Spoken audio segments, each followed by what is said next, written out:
The word out of Washington is that the recently appointed U.S. Secretary of Defense, Ashton Carter, will pay a visit to Korea sometime next month.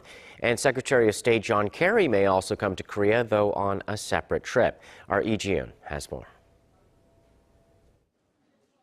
Two top U.S. officials are likely to fly out to Seoul next month. This is according to Korea-based Yonhap News Agency on Wednesday, citing diplomatic sources in Washington. U.S. Defense Secretary Ashton Carter and Secretary of State John Kerry are reportedly planning separate trips to Northeast Asia in April, including stops in South Korea and Japan.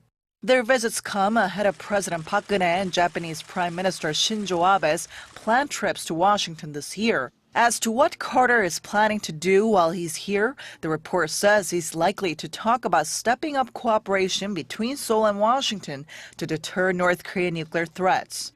The focus is also on whether or not he will talk about the issue of deploying an advanced U.S. missile defense system called THAAD to South Korea.